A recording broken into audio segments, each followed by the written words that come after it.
아까 말씀드린 대로 한 2년 8개월에 걸쳐서 저희가 예배당 건축하는 거 의논하고 부지를 구입하고 또 돈을 모금하고 실제 건축을 해서 2018년 9월 2일 주일에 첫 예배를 지금 드리고 있습니다.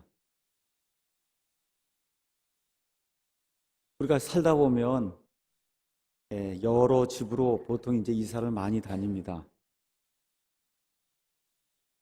하나님께서 우리 모두에게 집을 주셨어요. 집이 없는 사람 아무도 없습니다. 고린도후서 5장에 가서 보니까 우리에게 장막집을 주셨다 그랬거든요. 그러니까 집 없는 사람 하나도 없어요. 그러면서도 또 돌아다니면서 여기저기 이제 집을 구하고 이사를 이제 다닙니다.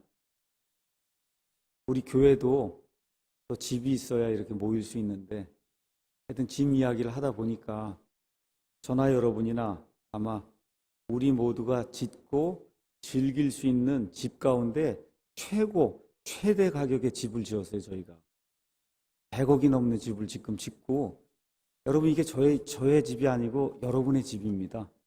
오늘 아침에 여러분이 저한테 와서 축하합니다 그러더라고요. 우리 성도님들께서. 이게 내가 축하받을 일인가 그런 생각이 좀 들더라고요. 이게 제가 축하받을 일이 아니라 여러분의 집이에요. 맞습니까 여러분? 이게 여러분의 집이지 무슨 목사의 집이 아닌데 목사에게 자꾸 와서 축하를 한다 그러길래 하여튼 조금 이상한 것 같다 좀 그런 생각을 좀 했습니다. 제가 어찌됐든 여러분 지금 앉아있는 이 집이 100억 원이 넘는 집이에요. 여러분 그런 집 여러분 구매해 보신 적 있어요? 지어 보신 적 있어요? 없잖아요. 이 놀라운 이런 집을 저희가 짓고 이게 우리 집으로 삼고 일주일에 한 번씩 이 집에 와서 피난처로 삼고 여기 와서 말씀 듣고 교제하고 여기에서 위로받고 아이들 교육하고 세상 나가서 다시 싸우고 이렇게 하는 그 전진기지로 이 집을 저와 여러분이 지은 거예요. 그래서 어떤 면에서 보면 여러분 100억 원짜리 집을 지었으니까 성공한 거잖아요. 아니 어떤 사람이 100억 원짜리 집을 삽니까? 그렇죠? 어떤 사람이 그런 집을 져요. 더구나 10명도 안 되는 사람들이 시작을 해서 10년 만에 이런 집을 졌으니 이게 사실은 어떤 면에서 세상의 그 눈으로 보면 크게 발전한 거고 크게 성공한 겁니다.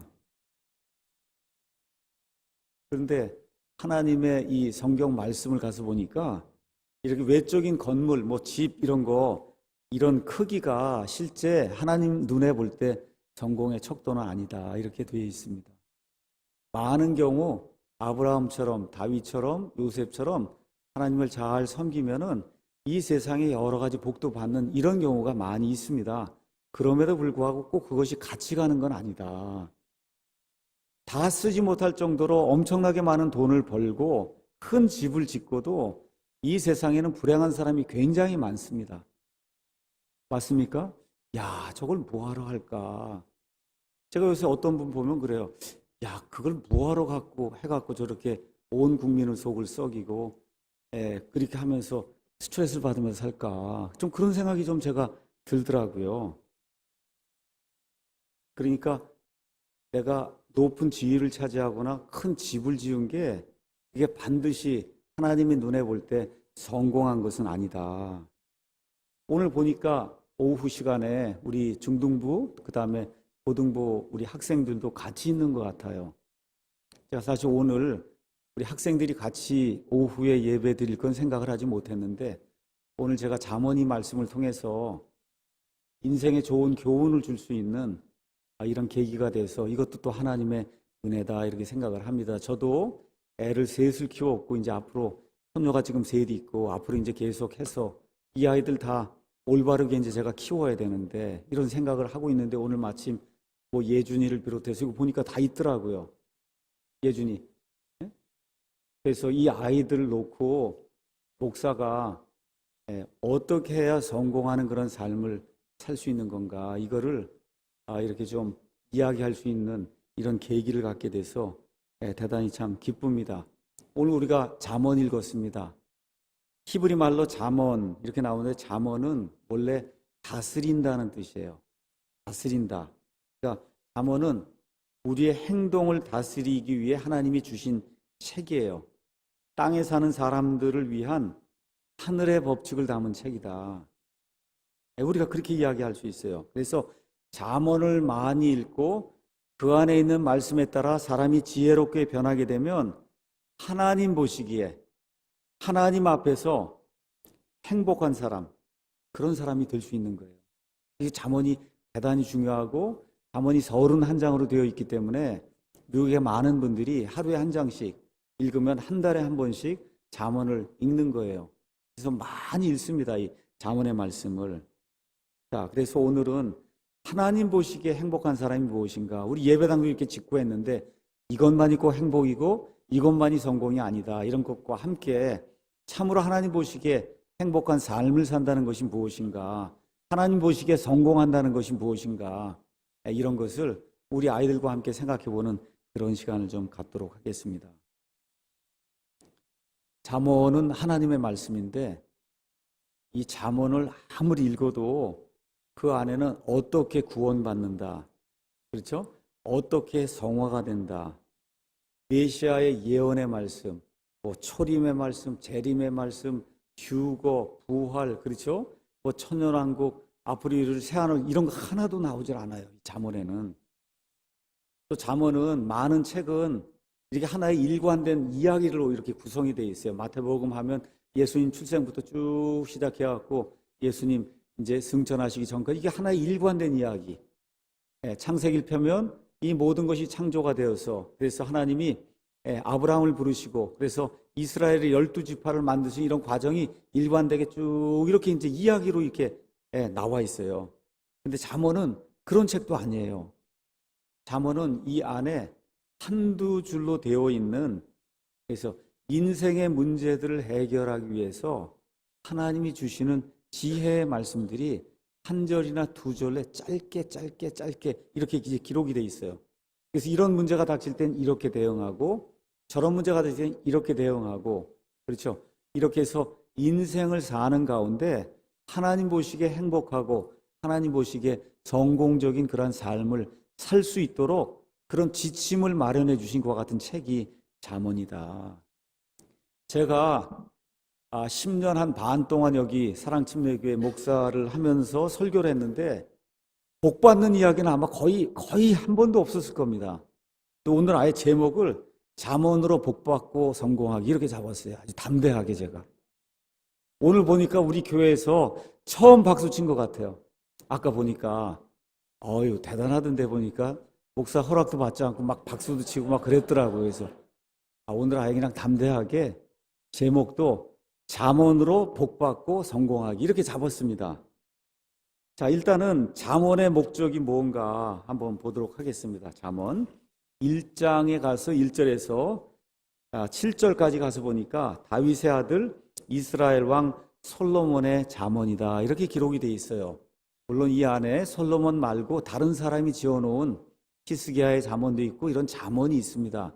그렇지만 여기 있는 것의 대부분은 다윗의 아들 솔로몬이 누구를 위해서 준 거냐? 자기 아들을 위해서 준 거예요. 자기 아들. 이것은 지혜와 훈계를 알게 하며 명철의 말씀들을 파악하게 하고, 명철이라고 하는 말은 깨닫는다는 뜻이에요. 이해한다는 뜻이에요. 영어로 understanding이에요. 이게. 그러니까 잘 깨닫고 아는 거, 이거를 성경은 복이라고 이야기합니다.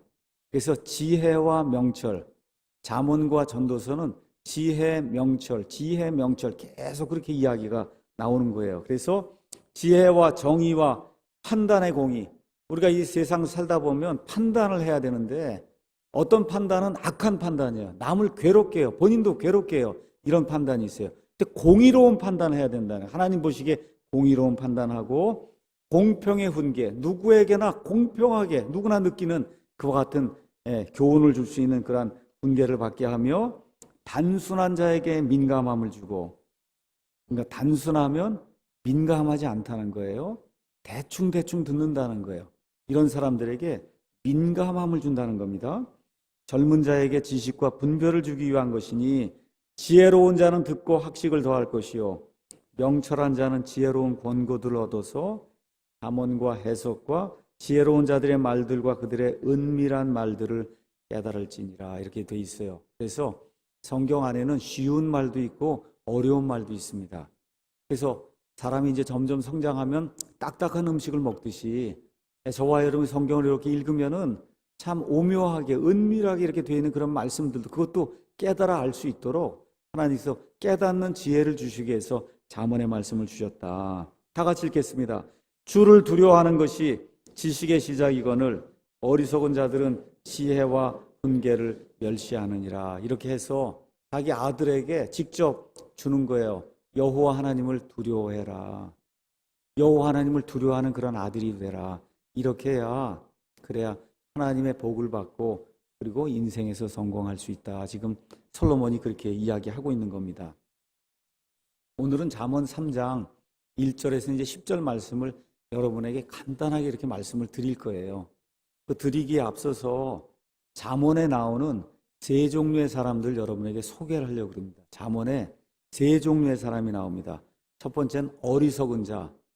영어로는 fool 그렇게 되어 있어요. 그러니까 지금 우리식으로 얘기하면 바보가 있어요. 바보가 있고 잠언에 보니까 이 세상에는 바보가 있고 지혜로운 자가 있고 단순한 자가 있다. 이렇게 기록이 되어 있습니다. 바보, 지혜로운 자, 단순한 자. 자, 바보라고 표현되는 이 어리석은 자. 영어로 아주 간단해요. fool입니다. fool. 잠언이 이야기하는 어리석은 자는 어떤 사람이냐? 목이 뻣뻣해서 이 하나님의 말씀에서 나오는 건전한 교훈과 조언을 거부하는 사람이에요. 이런 사람이 지혜나 지식이 없는 게 아니에요. 이 세상 지혜나 지식은 굉장히 많을 수가 있어요.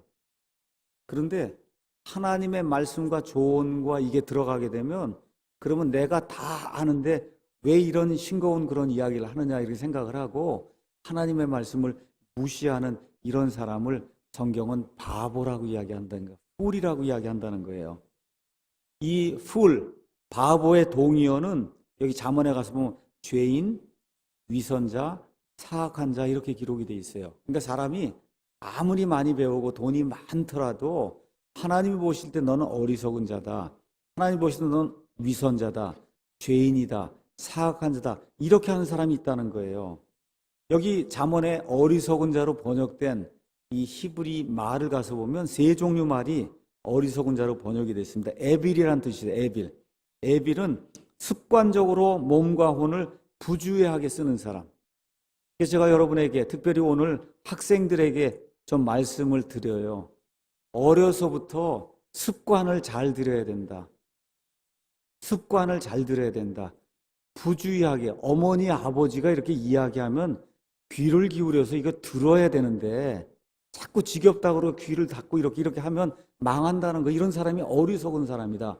습관적으로 몸과 혼을 부주의하게 쓰는 그와 같은 훈련을 어려서부터 하면 나중에 늙어서도 그와 같은 행실이 나오기 때문에 하나님 보시기에 어리석은 사람으로 죽을 수밖에 없다고 성경이 우리에게 이야기하는 거예요.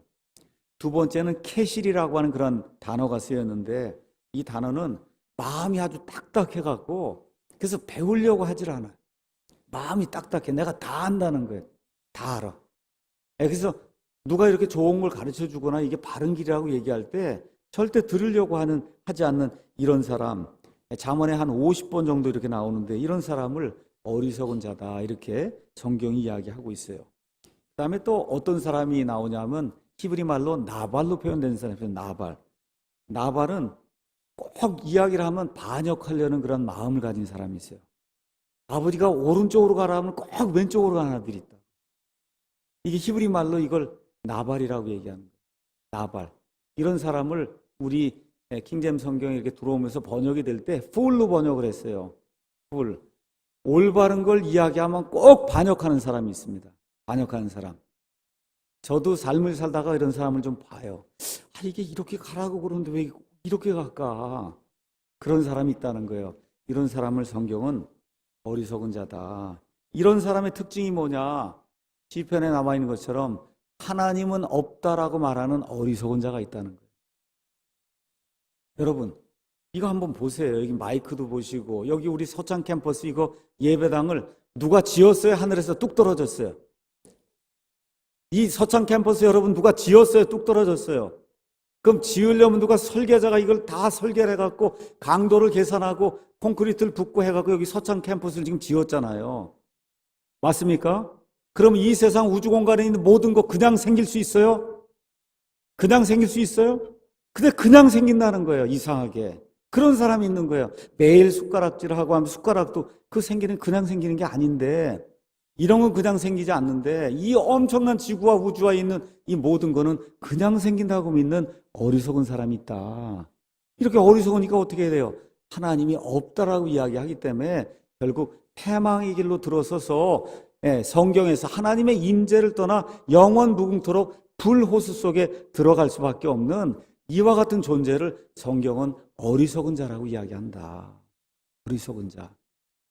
오늘 우리 아이들에게도 이야기하지만 우리 부모님들에게도 제가 간절한 심정으로 여러분에게 이야기합니다. 여러분의 자녀를 하나님은 없다라고 믿는 어리석은 자로 만들면 안 됩니다, 여러분. 세상적으로 아무리 뛰어나도 아무 소용없어요. 하나님이 계심을 믿도록 그렇게 만들어야 되는 거예요. 아멘이 없으시네 보니까. 이게 중요한 거예요, 여러분. 가장 중요한 거예요. 부모로서 가장 중요한 거예요. 세상에 많은 돈이 있으면 무슨 소용이 있어요? 내 아이들이 같이 저와 함께, 내 아내와 함께 같이 천국에 들어가야 될 거 아닙니까? 영원 무궁토록. 맞습니까, 여러분? 내 손녀들, 손자들 다 천국에 들어가야 될 거 아닙니까, 여러분? 네. 이거 하려면 어떻게 해야 돼요? 어리석음을 벗을 수 있도록 저와 여러분이 어려서부터 제대로 하나님이 계신다는 사실을 가르쳐야 되는 거예요. 맞습니까? 자, 그러면 어리석은 자의 반대말인데 이건 지혜로운 자다. 그렇게 얘기했어요. 여기 잠언에 가면은 히브리 말 여러 가지 히브리 6개 정도 히브리 말이 지혜로 표현이 됐어요. 그러니까 그걸 따르면 지혜로운 사람이 되는 거예요. 첫 번째 초크마라고 하는 말이 나오는데 42번이 나옵니다. 그래서 뭐가 지혜냐? 하나님이 정해놓으신 올바른 길이 있다는 겁니다. 그 길을 잠언은 지혜라고 이야기하는 거예요. 그걸 우리가 지금식으로는 하나님의 오른쪽의 가치다 그렇게 얘기하는 거. 옳다, right이라고 얘기하는 거예요. 오른쪽의 가치다 그렇게 이야기하는 거예요. 두 번째 지혜로 번역된 말은 비나라고 한 말이 있는데 이 비나는 분별한다는 뜻이에요. 분별. 옳은 거 그른 거를 분별을 해야 된다는 거예요. 친구들이 와서 이렇게 유혹을 합니다. 여기 잠언 1장에 보면 당장에 나와요. 돈주머니 하나 차고 가서 사람을 습격해서 돈을 빼앗자 그러고 이렇게 나온단 말이에요. 살다 보면 친구들이 분명히 그렇게 한단 말이에요. 그럴 때 옳은 거 그른 거를 구분해서 노 할 수 있는 그와 같은 아이가 돼야 된다는 겁니다. 노 할 줄 아는 그와 같은 어른이 돼야 된다는 거예요. 그 비나라고 하는 그런 말이 있고 세 번째는 라브라고 하는 말이 지혜로 번역이 됐는데 그것은 우리가 내적으로 소유하는 이와 같은 그 지식을 그거를 라브라고 표현했고 에르마라고 하는 말은 민감함으로 번역이 됐는데 이것도 역시 지혜라 그랬어요. 그래서 가서 보니까 단순한 자는 뭐가 없느냐? 민감하지 않아요. 올바른 지혜의 말씀을 줄 때 이걸 민감하게 받아들여야 되는데 민감하지 않아요. 이 민감하다고 하는 것도 지혜다 이렇게 이제 이야기가 됐고 그 다음에 사칼이라고 하는 그런 말이 있는데 이 말은 지금식으로 얘기하면 상식이라는 거예요. 영어로 common sense. 이거 누가 봐도 이거 뻔히 아는 거 이거 common sense. 그렇죠? 이런 거를 지혜로 이렇게 표현했고 그 다음에 세켈이라고 하는 그런 말이 있는데 이런 말은 통찰력이라고 그렇게 우리가 볼 수 있어요. 이렇게 무슨 이야기를 듣거나 이렇게 저기는 뭔가 이렇게 보면 아 이게 이렇게 되겠구나 하고 이거 통찰력을 가지고 하는 이게 지혜란 말이에요. 이게 인생의 지혜입니다. 이런 걸 쫓아가는 사람을 성경은 지혜로운 사람이다. 가장 중요한 게 뭐라고요? 하나님의 오른쪽의 가치. 오른쪽의 가치. 이 왼쪽은 외다라고 하는 거. 뭐 외롭다, 외지다, 외다. 이거 뭐야? 삐뚤어진다는 뜻이에요. 삐뚤어진 거다. 그렇거든요. 하나님의 오른쪽에 올바른 가치를 추구하는 그런 사람이 지혜로운 사람이다. 성경이 그렇게 이야기하고 있습니다. 자, 그 다음에 한 부류가 있는데 그 부류는 여기 잠언에서 단순한 자라고 표현이 되어 있어요. 단순한 자. 단순하다고 하는 이야기는 여러분 여기 아이들 뭐 2살짜리, 3살짜리 여러분 아이스크림 사줄게 저기 가자 그러면 가요. 아무 얘기 안 들어. 부모 얘기고 뭐고 안 들어. 아이스크림 사줄게 그러면 가요. 그래서 다 유괴가 되는 거예요. 아이들이. 그게 무슨 얘기예요? 간교함이 없어요. 사리 판단을 잘 못해요. 그러다 보니까 모든 사람의 말을 다 믿는 거예요. 특별히 뭐 사탕이라도 하나 준다 그러면 푹 빠져 넘어가는 이런 사람을 성경은 단순한 사람이라고 이야기합니다. 단순한 사람. 단순한 사람은 어떤 사람이냐? 조금 어른 가운데 단순한 사람 많이 있어요. 뭐냐? 어떤 사람이냐?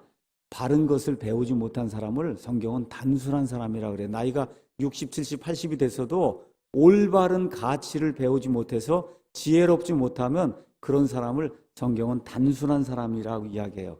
근데 단순한 사람은 한 가지 좋은 게 있어요. 그건 뭐냐면 배울 수 있는 능력이 있는데 배우지 못한 거예요. 자, 그럼 이 세상에 많은 사람이 있습니다. 성경이 이야기하는 것은 그 많은 사람 가운데 진짜 지혜로운 사람은 얼마 안 된다는 거예요.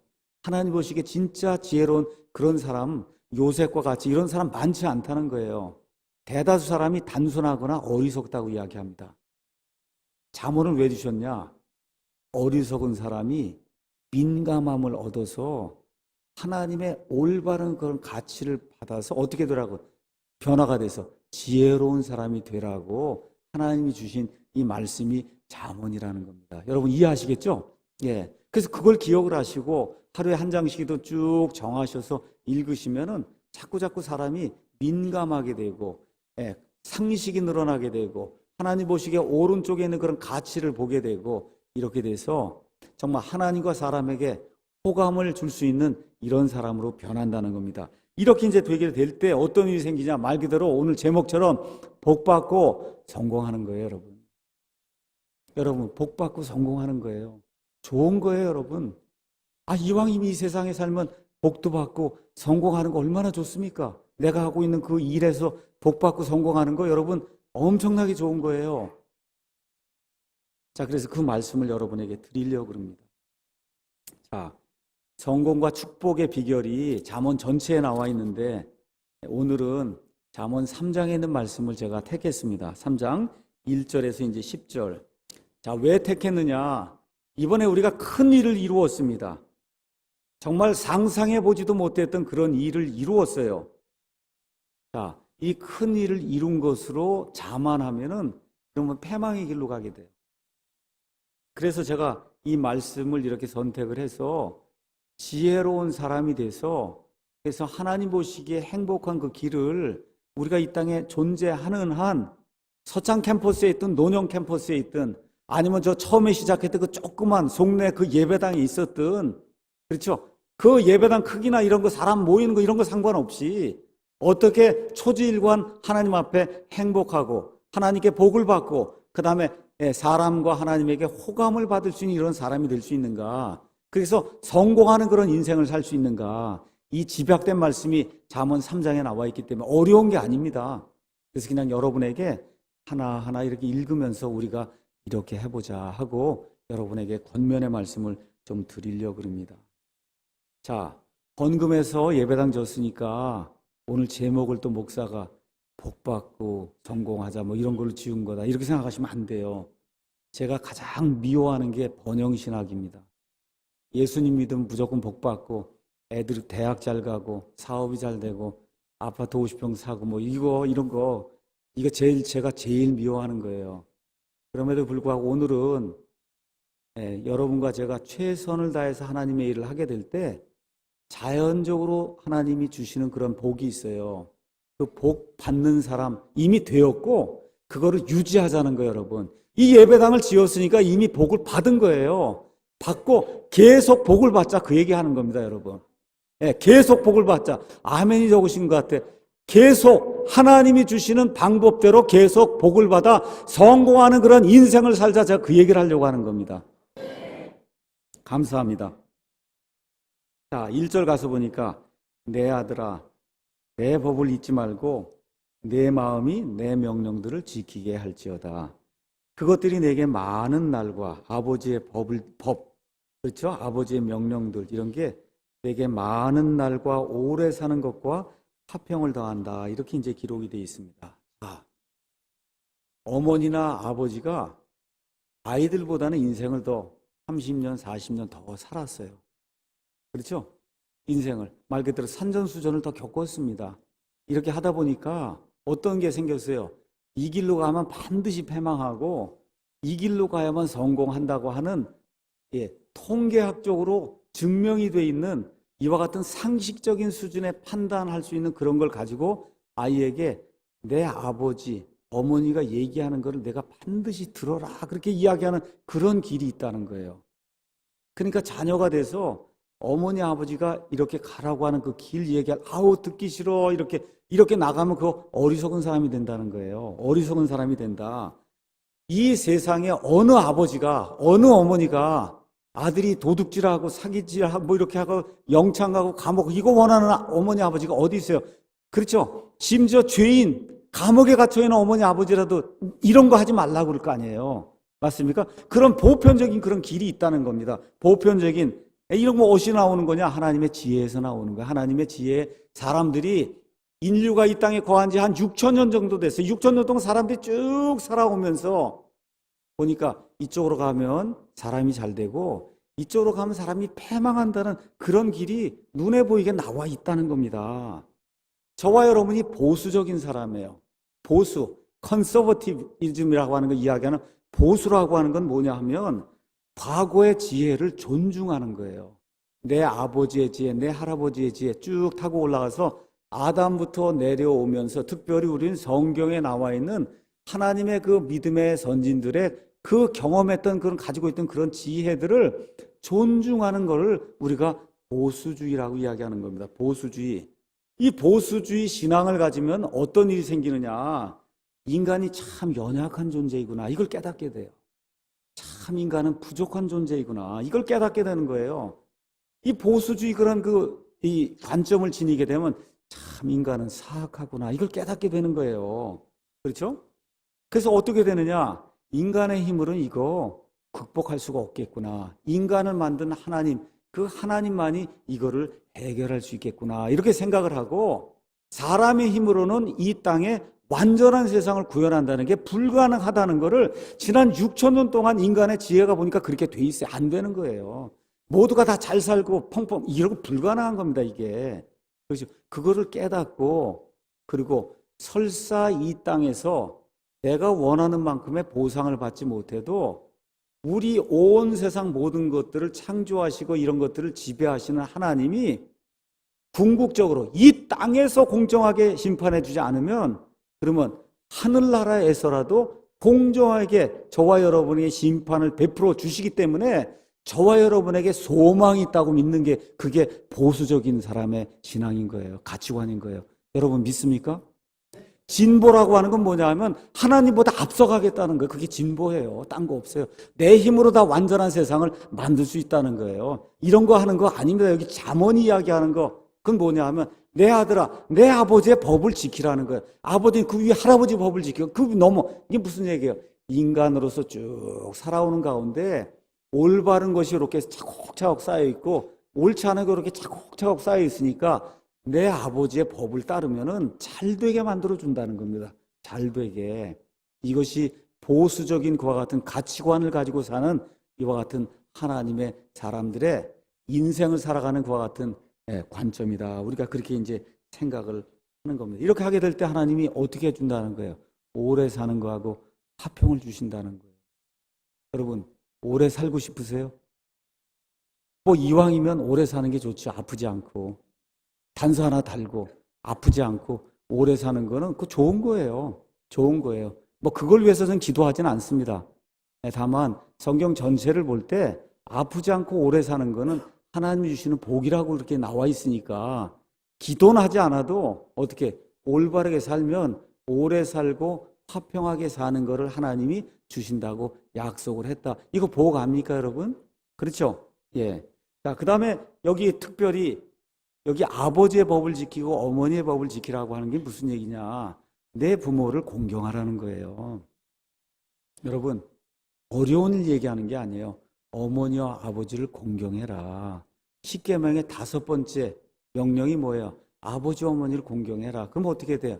하나님께서 오래 사는 것을 주시겠다고. 그래서 약속 있는 첫 번째 명령이 하나님에 관한 게 4개, 사랑과 관련된 게 6개가 나오는데 그 6개 중에 첫 번째 명령이 참 묘하게 아버지와 어머니를 공경하라는 거예요, 여러분.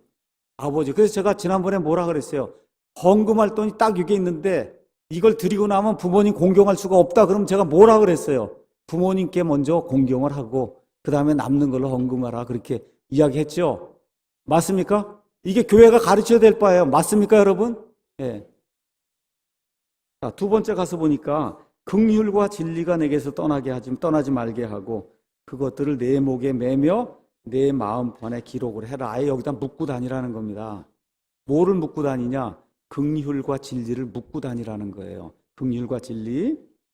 그리하면 내가 하나님과 사람의 눈앞에서 호의와 선한 명철을 얻으리라 이렇게 되어 있습니다. 오늘 아침에 진리가 중요하다 그랬는데 왜 갑자기 긍휼이 나오는가 설명을 좀 하도록 하겠습니다.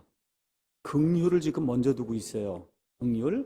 인생을 성공하기 위해서 이 땅에 사는 동안에 성공하기 위해서 긍휼을 베푸는 사람이 돼야 된다. 이걸 잘못 이해하고 그러면 진리를 타협해야 되는 거다 이렇게 생각하시면 안 됩니다. 진리 절대 타협할 수가 없어요. 예수님께서 마태복음 9장 13절에 오셔서 이 땅에 사는 사람들, 특별히 종교 지도자들 하는 그걸 보니까 어떻게 해요? 종교 지도자들, 세리, 창녀, 저 사람 나쁜 사람, 그렇죠? 나는 좋은 사람, 이렇게 자꾸 사람을 나누고 이렇게 이제 하니까 긍휼을 베풀어라, 긍휼. 그게 가장 중요한 거다. 그래서 하나님께서 희생물, 제물을 원하는 게 아니라 긍휼을 원하신다. 그래서 하나님의 마음을 보여주셨어요. 자, 이거를 지금 이 시대에 제가 좀 적용을 하려고 합니다. 진리를 내세우다가 인간의 도리를 제대로 하지 못하고 타락하거나 추락하는 사람들을 제가 이 땅에 지금 들어온 지 27년이 됐습니다.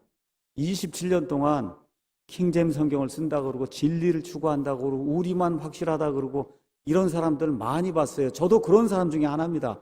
추락하거나 타락할 수 있는 그런 가능성이 그렇지 않은 사람보다 많은 그런 사람 중에 하나예요. 그나마 제 아내의 말을 제가 좀 잘 듣고 이렇게 해서 좀 추락을 많이 면하고 지금까지 좀 살고 있습니다만 제가 말씀드리는 거예요. 진리를 타협하라는 얘기가 아니고 진리를 지키되 인간으로서의 도리는 지켜야 되지 않겠어요? 킹제임스 성경 이거 이야기하면서 여태까지든 교회는 다 신학교회가 아니고 우리가 첫 번째 이 땅에 세워진 한국에서 첫 번째 신학교회라 그러고 여러분 이건 말이 됩니까? 1880년경이고 해서 인천을 통해서 복음이 전파가 돼서 그 위에 교회들이 많이 생겨났는데 이제 킹제임스 성경을 가져서 이제 교회가 생겨서 이건 말이 되는 거예요? 이와 같은 식으로 하면 어떻게 돼요? 하나님의 진리를 저 밑으로 떨어뜨리는 거예요. 안 되는 거예요. 그거 있을 수 없는 겁니다. 그렇잖아요. 이런 사람이 되면 안 된다는 거예요. 긍휼을 베풀어야 된다는 거예요. 우리가 더 큰 진리를 알 수가 있어요. 그럼에도 불구하고 그 진리를 가지고 그 진리를 알지 못하는 사람을 타고 누르고 핍박하고 이렇게 하면 예수님 보실 때 종교 지도자들하고 똑같은 사람이 될 수밖에 없다는 거예요. 그래서 진리를 타협하라는 것이 아니라 내가 아무리 올바른 그런 진리를 가지고 있어도 인간으로서 해야 할 그런 도리 이런 것들. 그래서 우리 교회에 이제 옵니다. 어떤 분들이 오시냐? 남편이나 아내가 혼자 오시는 분이 있어요. 오셔서 식사를 해요. 그럼 제가 뭐라고 이야기하냐? 기존 교회 이렇게 잘 다니시면서 두 분이 잘 화합하는 게 이 교회 오시는 것보다 더 중요한 겁니다. 여러분 제가 그렇게 이야기해요. 이 교회 오시는 것보다 그게 더 중요하다고 저는 판단이 되는데 잘 생각을 해보십시오. 여러분 이게 맞는 거 아니에요? 제가 볼 때는 그게 맞는 것 같아요. 그게 긍휼과 진리를 그걸 목에 매는 걸로 저는 그렇게 이제 생각이 들어요. 이렇게 할 때 여러분 하나님과 사람에게 호감을 주는 사람이 되는 거예요. 꼭 기억하셔야 됩니다. 교회 다니면 이상하게 하나님에게는 호의를 얻는데 사람에게는 엄청나게 미움을 받는다. 이거 좀 문제가 있는 거예요. 맞습니까? 사도행전 2장에 가서 보니까 베드로의 설교를 듣고 3,000명이 회개하고 날마다 사람들이 교회에 더해졌어요. 그 교회에 더해진 사람들에 대해 성경이 뭐라고 얘기해요? 주변에 있는 사람들에게 어떻게 호감을 얻었다는 겁니다. 호감을. 저와 여러분 여기 서창동 이 캠퍼스에 들어와서 이제 믿음 생활을 합니다. 사람들이 지나다니면서 앞으로 이제 한 4, 5개로 있으면 요 앞으로 인터체인지 가는 길이 생기면은 이 길로 매일 아침 저녁으로 수천 대 차들이 오가면서 사랑 침례교 이걸 보게 될 거예요. 그럴 때 저 교회 참 좋은 교회야. 가서 보니까 간판도 그렇고 모든 게 해놓은 이게 인테리어 이런 모든 것도 그렇고 모든 게 정말 짜임새게 상식적으로 이렇게 했구나. 뿐만 아니라 주차하는 그런 질서, 그렇죠? 지역사회와 같이 이런 거 모든 거 나누는 거 지역사회를 위해서 구제하는 거, 여기 가난한 사람들 돌보는 거, 이런 일들 하는 거 이거 보니까 저게 정말 예수 그리스도의 참된 교회구나. 이런 평을 들어야 그래 하나님이 기뻐하시는 그런 교회를 저와 여러분이 하는 거예요. 맞습니까, 여러분? 그래서 그렇게 하려면 어떻게 돼요? 긍휼. 우리가 진리가 있어요. 진리를 타협하라는 게 아니라 긍휼을 베푸는 그런 사람이 돼야, 그래야 하나님과 사람에게 호의를 얻을 수 있는 그와 같은 지혜로운 사람이 될 수 있다. 성경이 그렇게 이야기하는 겁니다. 자, 그 다음에 가서 보니까 내 마음을 다하여 주를 신뢰하고 내 자신의 명철을 의지하지 말지어다. 모든 길에서 그분을 인정하라. 그리하면 그분께서 내 행로들을 지도하시리라. 이렇게 이제 돼 있습니다. 마음을 다해 주를 신뢰하라.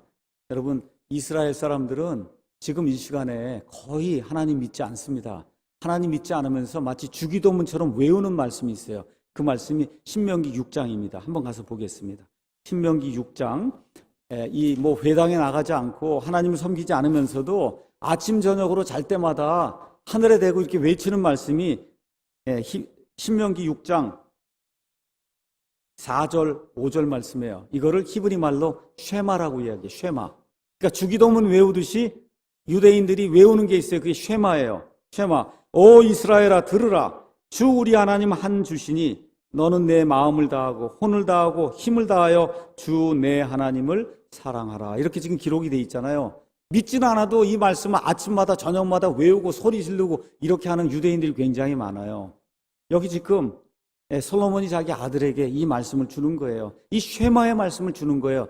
그냥 아침 저녁으로 아무 생각 없이 외우지 말고 이 말씀이 무엇을 뜻하는가 좀 정확하게 이해를 하고 하나님을 신뢰하는 그런 사람이 되라. 그렇게 이야기하는 겁니다. 무슨 얘기예요? 항상 하나님을 인정하라는 거예요. 항상 하나님을 인정해라. 이번에 우리가 교회를 지었어요. 인간적으로 보면 누가 노력한 거예요? 저와 여러분이 노력했잖아요. 근데 항상 뭐라 그래야 돼요? 하나님이 함께 하지 않으시면 이게 불가능했습니다. 이게 먼저 나오고, 목사도 그렇잖아요. 이게 먼저 하나님이 없으면 불가능했습니다. 이거 이야기가 나온 다음에 여러분 수고하셨습니다. 제가 그렇게 이야기해서 순서를 안 바꾼단 말입니다. 자, 한번 보세요. 지난 한 주간만 해도 어떤 일이 있었나. 지난 한 주간. 여러분 이거 준공 받아야 그래야 예배를 드릴 거 아닙니까? 준공할 수 있는 마지막 날이 지난 금요일이에요. 지난 금요일 날 저녁 6시 10분까지 준공이 안 났어요. 저녁 6시 딱 돼서 준공이 떨어진 겁니다, 여러분. 그래서 예배 드린 거예요. 그걸 놓고 많이 기도하고 구청에 쫓아가고 해달라 그러고, 그렇죠? 이렇게 해갖고 그래가지고 한 거예요. 바로 그날 예배당 매각했습니다. 지난 금요일 날. 매각하기 전날 한 분이 전화를 했어요. 같이 이 예배당 매각해야 되는데, 목사님, 문제가 생겼습니다. 이거 사겠다는 사람이 안 산다는 거예요. 여러분, 이거 건물을 사겠다는 사람이 안 사면은, 그럼 이게 어떻게 돼요? 우리가 이걸 돈을 빼야, 그래야지만 이거 뭐 다 돈을 쓸 수 있고 이렇게 되는데, 1시간 있다 전화하겠다고 그러시더라고요. 뭐 어떻게 해요? 제가 할 게 뭐가 있어요? 주여, 이걸 어떻게 좀 도와주셔야지. 어떻게 하겠습니까? 12층 이게 나가야 되는데, 12층 한 층이 원래 골프장을 하려고 그랬는데 이게 안 됐다는 거예요. 한두 시간 지나서 다시 전화가 와갖고, 이렇게 뭐 해서 우리가 조치를 취해서 이거를 팔 수 있도록 그렇게 해주겠다. 그렇게 이야기하더라고요. 그날 밤, 목요일 날 밤에 하여튼 대충 잠자고 아침에 딱 일어나서 가야 되는데 이거 오늘 문제가 안 생겨야 될 텐데. 그리고 딱 아침 9시 반에 갔더니 된다는 거예요. 다른 사람이 나타났다는 거예요. 또 딴 사람이 나타나서 골프장 하겠다고 나타났다는 거, 하루 사이에 찾았다는 겁니다. 뭐 이렇게 돼갖고 그날 계약하고 깨끗이 이 예배당 팔고 돈 다 받고 그러고 나왔어요. 나오면서 제가 이제 남동구청에 승인 받으러 또 쫓아가면서 차에서 소리 질렀습니다. 할렐루야 소리 질렀어요. 제가 몇 번을. 이게 사람의 힘으로 이게 돼요? 그랬더니 그 매각하는 그 진행했던 그분이 참 목사님이 좋은 사람이고 여기 우리 박성교 형제님 참 좋은 사람이고 다 이렇게 해서 하나님이 다 일을 이루어 주신가 보다. 자기 입으로 자꾸 그러더라고요, 저한테. 하여튼 저 매각이 딱 되고 나니까 아이고 이제 저 짐, 여러분 지금 건물이 팔려요? 건물 하나도 안 팔립니다. 안 팔려요. 믿져도 한참 믿져야 되는데 하나도 믿지지 않고, 그래도 2층을 저렇게 우여곡절 저거 겪으면서 바로 그날 팔고는 남동구청에 가서 신청을 하고 가서 또 담당자를 만나고 이렇게 해서 저녁 6시 딱 돼갖고 승인이 떨어져서 8시에 우리가 예배 드린 거예요, 그날. 예. 이러한 일들을 우리가 쭉 겪으면서 뭐라고 얘기해요? 하나님이 이루어 주셨습니다. 그렇게 이야기하는 거예요. 그래서 내 모든 길에서 그분을 인정을 해라. 내 모든 길에서 그분을 인정을 해라. 모든 일, 내가 대학을 가든 직장을 가든 결혼을 하든 집을 사든 아이를 낳든 뭘 하든 하나님의 은혜입니다 하고 하나님께 우리의 모든 것을 내어놓고 하나님께 인정하는 그런 일이 있어야, 그래야 저와 여러분이 지혜로운 사람으로 하나님의 복을 받는다. 성경이 그렇게 이야기하고 있는 겁니다. 주를 두려워하라 그렇게 이야기하는데 7절에 주를 두려워하는 것이 지혜와 지식의 시작이다 그렇게 이야기하고 있습니다. 제가 성경을 그래도 번역을 하다 보니까 보통 사람들보다 많이 읽었습니다. 많이 읽으면서 많은 사람을 봤어요. 이 안에서 하나님이 기뻐하시는 사람의 특징은 단 하나예요. 이 사람 다 죄 짓는 사람이에요. 아브라함도 죄를 져요. 다윗도 죄를 져요. 모세도 사람을 죽여요. 그렇죠? 바울도 사람을 죽여요. 악한 일들 다 해요, 누구나. 그런데 하나님이 기뻐하시는 사람이 있어요. 어떤 사람이 기뻐하냐? 하나님을 두려워하면 만사오케이. 하나님을 두려워하면 그럼에도 불구하고 사랑해 주시는 거예요, 여러분. 이걸 발견한 거예요. 창세기부터 요한계시록까지 하나님이 기뻐하시는 사람은 하나님을 두려워하는 사람이다. 그래서 여기 부모님들에게 제가 말씀드릴게요. 아이들 머리와 가슴에 하나님을 두려워해야 한다는 이것이 박히도록 매일같이 아이들에게 가르쳐야 돼요. 하나님을 두려워해야 된다. 사람은 보지 않아도, 아버지와 어머니 보지 않아도 하나님은 저 위에서 너를 내려다보고 있다는 거. 그래서 하나님을 두려워해야 죄에서 떠날 수 있는 거예요, 여러분. 그래서 이러한 사람을 하나님이 기뻐하시고 하나님이 복을 주신다는 사실을 저와 여러분이 기억해야 돼요. 그 결과 어떤 일이 생기느냐? 8절에 내 눈에 지혜롭게 되지 말지어다. 주를 두려워하며 악을 떠날지어다. 이렇게 죄를 떠나게 되면 그것이 내 배꼽에 건강이 되면 내 뼈에 골수가 된다. 무슨 얘기예요? 육신의 건강을 하나님이 주신다. 여러분, 술 먹고 이렇게 한다는 거 그건 엄청난 죄 아니라 그랬어요. 그럼에도 불구하고 그런 일 하게 되면 몸이 망가집니다. 담배 많이 피우고 그러면 몸이 망가져요. 그 지금 보편적인 이야기를 하는 거예요. 그래서 하나님을 두려워해서 악을 떠나게 되면 그럼 어떤 일이 생긴다는 거예요? 여러분, 오래 살고 건강하게 살다는 거예요. 제가 여러분에게 그 말씀을 드리는 겁니다. 아이들에게 머리와 가슴에 박히도록 강조해야 돼요. 하나님을 두려워해야 된다. 자, 마지막 거 읽겠습니다. 내 재물과 내 모든 소출의 첫 열매로 주를 공경하라. 그리하면 내 창고가 가득히 차고 내 포도즙들이 새 포도즙으로 터져 넘친다. 여러분, 여기 공경한다는 말이 있어요. 공경은 영어로 honor라고 하는 그런 말인데, honor라고 하는 건 뭐냐면 어떤 존재나 어떤 사물이나 이거를 존귀하게 여긴다는 거예요. 존귀하게. 근데 여기 가서 보니까 입으로만 하나님 사랑합니다 그러고 입으로만 하나님 존경합니다 소용이 없다는 거예요. 어떻게 해야 된다는 거예요? 우리가 가지고 있는 것 중에 가장 끊어내서 남 주기가 어려운 게 돈이에요. 그게 맞습니까, 여러분? 그 돈으로 하나님을 존귀하게 만들어야 된다는 거예요.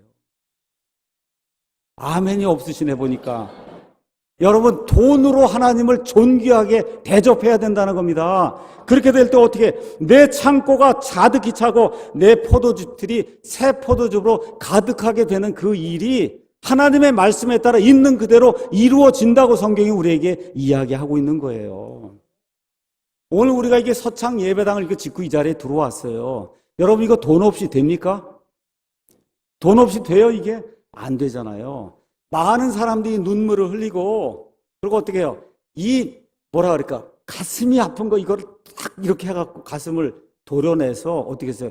이 가슴과 같이 좋은 이 돈을 빌려주기도 하고 내게서 여기 들어온 거예요, 여러분. 맞습니까, 여러분? 엄청난 희생을 하고 들어온 거예요, 여기에. 맞습니까? 제가 여러분에게 목사로서 분명히 드릴 수 있는 말씀은 이거 그대로예요. 내 창고가 가득 넘치고 내 포도즙이 하나님의 말씀에 따라 충만하게 넘치리라고 하는 그와 같은 확신, 성경의 말씀에 따라 그렇게 하신 모든 분들에게 하나님의 은혜로 말미암아 그런 일이 가정에 충만하게 임하기를 예수님의 이름으로 축원합니다. 저는 말씀드린 대로 번영신학을 심히 미워하는 사람이에요. 왜 그러냐? 성경에 나온 몇 구절 문맥에 이렇게 상관없이 따다가 예수님만 믿으면 모든 거 다 잘 된다고 하는 거, 이건 미워하는 사람입니다.